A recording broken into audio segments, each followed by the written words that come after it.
My dear student of Standard 8, welcome back once again. And today we will finish chapter number 9, our economic system. Friend, last time when I read our economic system, get it that there is a spelling mistake. But I am searching in a wrong place. This time everything is alright, but last time it was O, U, but there was no R. So at the thumbnail I had put the correct spelling, but somehow in the you will find a spelling mistake. I had pinned also. So let us move ahead and let's start the chapter. So, yes. Uh, in my last part, we had already discussed that how the money circulate. एक farmer जो पैसे bank से लेके गया था, ultimately कैसे पूरा circle complete करके बैंक के पास वापस आता है. So we see the journey of the how the money is goes on, and we also studied about the primary, secondary, and the service sector. Now today we are going to see the economic activity are also classified on the basis of the ownership. Ownership यानी कि जो हम जो economic activity करते हैं उसमें अलग अलग लोगों के पास ओनरशिप होती है. कुछ ओनरशिप गवर्नमेंट के पास होती है, कुछ ओनरशिप हम आप जैसे लोगों के पास होती है. कहीं पे दोनों मिलके काम करते हैं, और एक कोऑपरेटिव सेक्टर भी होता है जो हम लोग अभी आगे देखेंगे. ठीक है. So let us go for the first one, that is called the government ownership. अभी सॉरी एक गवर्नमेंट ओनरशिप क्या होता है, let us see. The industry which owned by the government and are run under the policies of the government are the public sector industry. For example, Bhilai Steel Plant, Bharat Electronics, Bharat Heavy Electricals Limited, जिसको हम लोग short में भेल कहेंगे. Oil and natural gases corporation, जिसे हम लोग ONGC etcetera कहेंगे. ठीक है, ONGC कहेंगे, एक्सेट्रा तो बहुत सारी गवर्नमेंट की कंपनियाँ हैं ऑफकोर्स. तो फ्रेंड्स यहाँ पे आपको क्या ध्यान रखना है, आपको ये ध्यान रखना है कि जो इंडस्ट्री गवर्नमेंट द्वारा चलती है और उसका कंट्रोल पूरा गवर्नमेंट के पास है, तो उसे हम लोग पब्लिक सेक्टर इंडस्ट्री कहेंगे, जिस पे गवर्नमेंट की ओनरशिप होती है. एग्जांपल्स भेल एंड ONGC आपको दिया गया है. ओके, आगे बढ़ते हैं. Now private ownership. See the industry which owned by the let me zoom it for you. Okay, the industry which are owned and run by the private owners are termed as private sector unit. For example, Tata Iron Steel Company Limited, जिसको हम लोग short में टिस्को कहेंगे, Reliance, Torrent, Cadila etcetera. So friends, private ownership क्या है. देखिए, यहाँ पर जो इंडस्ट्री रन की जाती है वो प्राइवेट ओनर द्वारा की जाती है. प्राइवेट ओनर में मैं भी हो सकता हूँ. ओके, एंड कोई आम इंसान भी हो सकता है. इसको हम लोग प्राइवेट सेक्टर यूनिट कहेंगे. Tata iron and steel company limited, जिसको हम लोग शॉर्ट में टिस्को कहेंगे. अंबानी भाई की रिलायंस सब लोग जानते ही हैं. Torrent is also one kind of private company, even Cadila, and there are many. Let me share you example of the Torrent power. See I use to remember, पहले हमारे यहाँ पे जो इलेक्ट्रिसिटी का बिल आता था, तो पूरा जो इलेक्ट्रिकल सेक्टर था अहमदाबाद का, it was manage by the Gujarat government electricity board, something like that. But all of sudden एक दिन क्या हुआ, टोरेंट पावर का बिल आने लगा. And I research it, then said government ने अपनी कंपनी बेच दी प्राइवेट टोरेंट कंपनी को. अब क्या डील हुई थी, कितनी डील थी, वो मुझे पता नहीं है. ओके, इस टाइप की चीज़ें होती रहती है. जॉइंट सेक्टर, कभी कभी क्या होता है, पब्लिक, प्राइवेट ओनर और गवर्नमेंट दोनों मिलके डिसाइड करते हैं कि इतना इतना शेयर रख लेते हैं और शुरू करते हैं. पर ये जॉइंट सेक्टर हम लोग क्यों करते हैं, वेल वो तो पढ़ेंगे तभी पता चलेगा. वेल बहुत सारी चीज़ें पढ़ के पता चलती हैं. There are certain limitation to public sector unit. हाँ, पब्लिक सेक्टर यूनिट के साथ कुछ लिमिटेशन है, उसके कुछ डिसएडवांटेजेस हैं. Generally we find less dedication and commitment towards work in public sector unit. देखो यहाँ पे हमको जो लोग देखने को मिलते हैं ना, वो एक तरह से हाँ हाँ करते हैं, कल काम करेंगे, तो वो लोग क्या डेडिकेटेड नहीं होते, आलसी हो जाते हैं, है ना. तो ये एक प्रॉब्लम है जो गवर्नमेंट कंपनी के साथ. To control this and to generate sufficient amount of required capital, private sector unit are asked to join the public sector unit. तो ये चीज़ें दूर करने के लिए कई बार पैसे की भी ज़रूरत होती है। तो उन सब चीज़ों को दूर करने के लिए जो गवर्नमेंट कंपनी है वो प्राइवेट कंपनी को कहती है कि आप भी ज्वाइन कीजिए। उनका जो मैनेजमेंट होता है, this is known as the joint sector. In this the government enjoy the greater control. Ultimate control तो गवर्नमेंट का ही होता है, बट जो स्टाफ मैनेजमेंट करते हैं, जो काम निकलवाने की जो आर्ट होती है, वो मतलब प्राइवेट कंपनी वाले ज़्यादा बेटर तरीके से कर पाते हैं। एंड ये जब लोग मिलकर काम करते हैं, then we will say the joint sector. I hope government, private and joint sector clear है। चलिए आगे बढ़ते हैं। Now another there is also kind of ownership that is called cooperative ownership. Well, ये मैंने पूरा पैराग्राफ पहले एक बार रीड कर लिया था। इन लोगों ने जो हमारे देश के लिए सबसे बेस्ट कोऑपरेटिव सेक्टर है, जिसको हम लोग अमूल के नाम से जानते हैं, उसके बारे में तो इन्होंने कुछ भी मेंशन नहीं किया है। Any how, cooperative sector. There are many people in our country who are not economically very sound. They are not in condition to start their own small or cottage industry. Such people make a cooperative society, that is called the group, where they can undertake the manufacturing and selling of process. The unit that they are started with a cooperation of a group of people are known as cooperative sector unit. For example, dairy and sugar industry. देखो, पहले तो ये कहा गया है कि बहुत सारे लोग ऐसे होते हैं जो इकोनॉमिकली बहुत ज़्यादा साउंड नहीं होते। इकोनॉमिकली साउंड नहीं होना मतलब उनके पास ज़्यादा पैसे नहीं होते हैं। एग्जाम्पल मेरा ही ले लो, ठीक है। वो ऐसी कंडीशन में नहीं होते कि अपना खुद का कुछ छोटा बड़ा या बिजनेस शुरू कर पाए। Okay, even I am facing the same problem. आगे, अब इस टाइप पे क्या होता है कि जो पर्टिकुलर जो ग्रुप के लोग होते हैं वो सारे इकट्ठे हो जाते हैं, अपना एक ग्रुप बनाते हैं, एंड उसको हम लोग कहेंगे कोऑपरेटिव सेक्टर।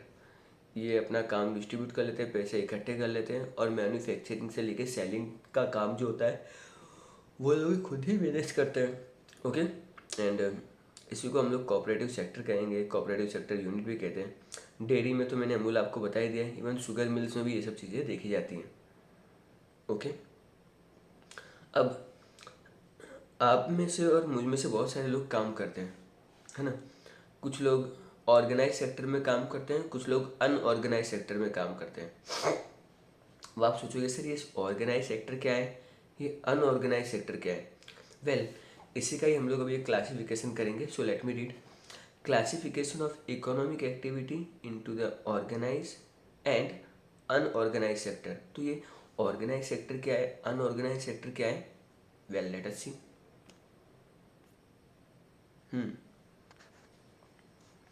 सो आज हम लोग 2 केस देखेंगे। Okay, and that 2 cases of Kanta and Kamal. ठीक है, तो पहले मैं कांता का पूरा केस रीड कर लेता हूँ। Well, let me go through line to line और मैं एक्सप्लेनेशन करता जाऊँगा। ठीक है। Kanta works in an office from 9:30 AM to 5:30 PM. He get the salary at the end of the month regularly. ठीक है, तो कांता एक ऑफिस में काम करती है, मॉर्निंग 9:30 जाती है एंड 5:30 को वापस आ जाती है। सी और उनको eight the end of the month salary भी मिलती है, जो यूजुअली बहुत सारे लोगों के साथ होता है। Apart from salary, she is eligible for the benefit of pension and PPF। Okay, आगे फ्यूचर में जाके उसे पेंशन भी मिलेगी और उसको प्रोविडेंट फंड भी मिलेगा। She also received the medical allowance and other allowances too. In case कभी अगर वो बीमार पड़ जाती है तो उसको मेडिकल अलाउंस भी मिलेगा, मतलब उसको दवाइयों का, हॉस्पिटल का कोई मतलब खर्चे की कोई चिंता करने की ज़रूरत नहीं है। वेल, बढ़िया कंपनी है फिर तो। ना, Kanta get the salary for Sunday too which is a holiday for her. Even हम लोगों को पता है कि संडे को हम लोग ऑफिस नहीं जाएंगे तो भी उसके पैसे हमको मिल जाते हैं सैलरी के फॉर्म में। She has given the appointment letter which states the rules and regulation for job. Thus Kanta works in an organise sector. तो कांता के साथ क्या हो रहा है, जब उसने ऑफिस ज्वाइन की थी ना, तो she get the appointment letter. Appointment letter अपने आप में ये सजेस्ट करता है कि that she is eligible for this job. उसमें सारे कंपनी के रूल्स एंड रेगुलेशन मेंशन किए होते हैं, एंड ये सारी चीज़ें जो होती हैं ये ऑर्गेनाइज सेक्टर के बारे में कहती है। ओके, नाउ अब हम बात करेंगे कमल के बारे में। ठीक है, Kamal is the neighbour of Kanta, पड़ोसी है भाई साहब। ठीक है, he works on daily wages in a grocery shop. तो ये पास की किसी करियाना स्टोर पे काम करते हैं। ठीक है, और उनको रोज का डेली वेजेस मिलता है। Okay, he goes to the shop in the morning 8 AM। Of course 8 AM morning में होता है, एंड वर्क टिल 9 PM। दुकान पे सुबह 8 बजे जाते हैं एंड 9 बजे तक काम करते हैं शाम तक। देखो चेक करो आप, 9:30 से अगर आप 5:30 निकालोगे ना, तो 2.5 6 8 आवर्स की जॉब है कांता की। But on the other side Kamal की जो जॉब है वो 13 आवर्स की है। मे बी उनको 1 आवर के लिए लंच टाइम मिल जाता होगा, इवन कांता को भी ½ एन आवर का लंच टाइम मिलता होगा। ही does not get any of the allowance apart from the daily wages. उसको सिर्फ डेली वेजेस ही मिलता है, बाकी कोई अलाउंस नहीं मिलता है जैसा कांतों को मिलता था। If he is not paid for the day, he does not go on work। जिस दिन वो काम पे नहीं आए उसके भी उसको पैसे नहीं मिलेंगे। On the other side Kanta को संडे के पैसे भी मिलते थे। ओके, आपको ऐसा लग रहा होगा ये दुनिया कितनी बेरहम है। Okay, it's organise and unorganise sector only. It is he does not get any paid holiday. यहाँ पे तो संडे के ही पैसे मिल रहे हैं, इधर तो भाई पैसे मिलते ही नहीं है। He has also not received any appointment letter. उसके पास कोई अपॉइंटमेंट लेटर भी नहीं है। His boss can tell him to leave the job at any point of time. किसी भी टाइम कमल के जो बॉस हैं वो उन्हें जॉब से रिजाइन करने के लिए या जॉब छोड़ने के लिए कह सकते हैं। Thus Kamal works in an unorganise sector. तो ये क्या बताता है, कमल अनऑर्गेनाइज सेक्टर है। कंपेयर बोथ द केसेस, एक बार फिर से रीड कर लो एंड वीडियो को फिर से सुन लो, आपको पता चल जाएगा कि organise sector and unorganise sector में क्या डिफरेंस होता है। Let us move ahead. Do you see any difference in the employment condition of Kamal and Kanta? है ना बहुत सारा डिफरेंसेस है। We already discuss it. Things to know, the government had made certain rules for the unorganise sector unit. है ना, government ने बहुत सारे रूल्स एंड रेगुलेशन, ऐसा नहीं है कि बनाए नहीं है, अनऑर्गेनाइज सेक्टर के लिए भी बहुत सारे रूल्स एंड रेगुलेशन हमारी गवर्नमेंट ने बनाए हुए हैं। But the owner in the unorganise sector do not implement them in reality. और सच में सब कोई भी फॉलो नहीं करता है। किसी दिन गवर्नमेंट की रेट पड़ती है तो कुछ करप्शन करते हैं ये लोग, बाद में थोड़े से पैसे ले दे के निपटा देते हैं। बट समहाउ ये चीज़ें सही नहीं है। Now economic liberalisation. तो इकोनॉमिक लिबरलाइजेशन का मतलब क्या होता है? See friends, liberal means what? See मान लो कि मैं थोड़ा लिबरल नेचर का हूँ। ठीक है, लिबरल नेचर का होना मतलब, से फॉर एग्जांपल मान लो मेरी क्लास से पहले आपकी मैथ्स की क्लास लगी है, मतलब वो कोरोना वाली ऑनलाइन क्लास नहीं, नॉर्मल क्लास है। उसमें टीचर ने देखा कि 5 बच्चों ने आज होमवर्क नहीं किया out of the 15 class students. तो टीचर ने उन 5 स्टूडेंट की बराबर की धुलाई कर दी। और इस स्कूल में मान लो रूल है कि जो बच्चा होमवर्क नहीं करेगा उसकी धुलाई, है ना। सर हो या टीचर, ना जून देखेंगे जुलाई, नहीं किया होमवर्क कर देंगे धुलाई। बट मैं आया, मैंने देखा 3 स्टूडेंटों ने होमवर्क नहीं किया, मैं बहुत खुश हो गया। हाँ 47 बच्चों ने होमवर्क किया है, अच्छा आपने 3 लोगों ने होमवर्क क्यों नहीं किया? तो बच्चे दुख भरी कहानी सुनाते हैं। कई बार तो हमको भी मन मन में हंसी आ रही थी, लेकिन हम लोग हंसते नहीं हैं।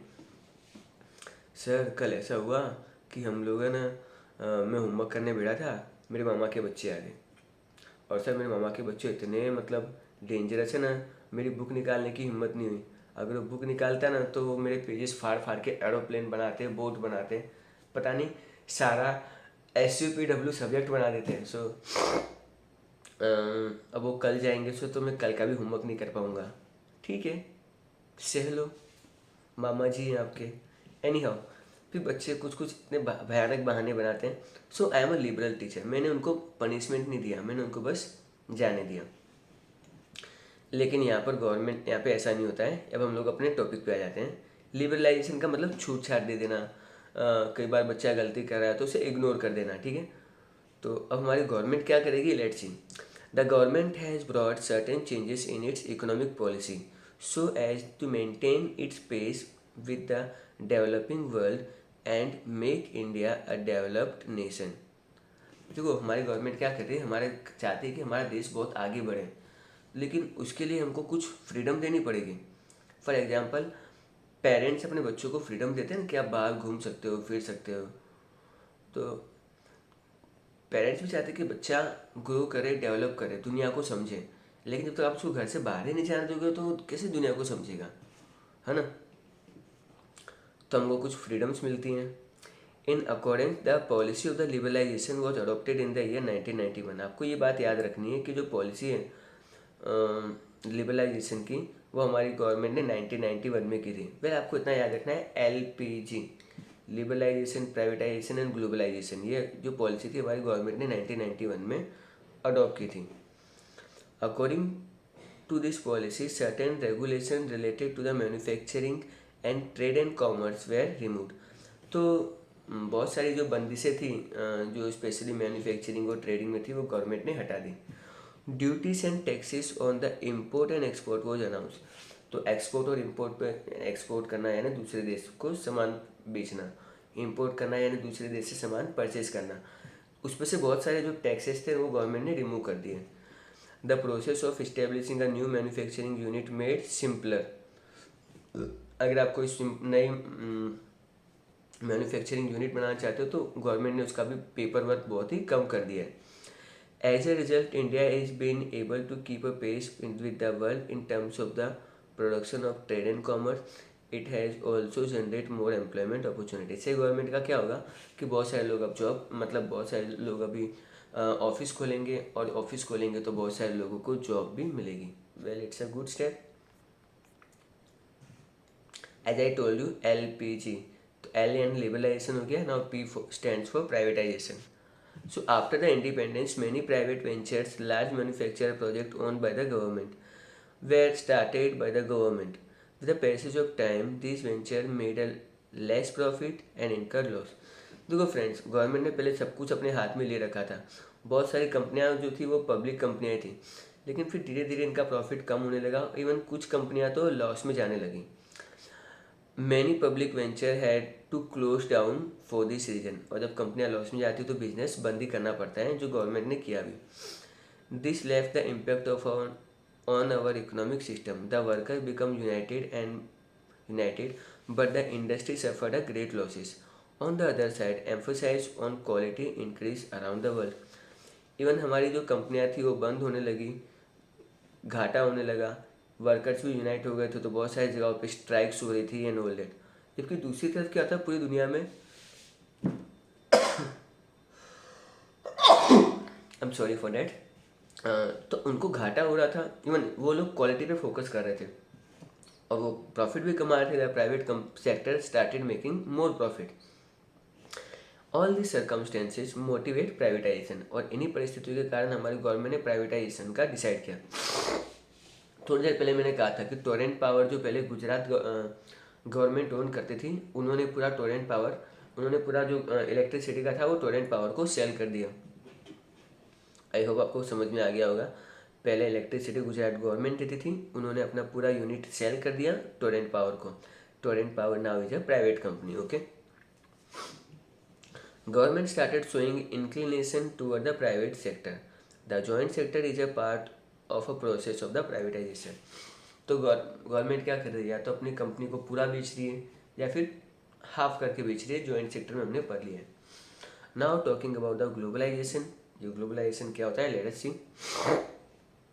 Globalisation means the world becoming one और countries coming closer to one another. Due to the globalisation, Any country of the world can trade with one another country easily. It integrates the market on production unit of various countries. देखो friends, मान लो कि China हमको India में सामान बेचता है, लेकिन हम लोग चाहते हैं कि अब चाइना हमारा अपना सामान इंडिया में ना बेचे, तो हम लोग क्या करेंगे, उस पर बहुत ज़्यादा टैक्सेस लगा देंगे। लेकिन ग्लोबलाइजेशन में ऐसा नहीं होता है। ग्लोबलाइजेशन में आपको टैक्सेस हटाने पड़ते हैं ताकि बहुत फ्रीली आप लोग सामान इंपोर्ट एक्सपोर्ट कर सको। ठीक है। The process of growing international market and integration of market across the world is globalisation.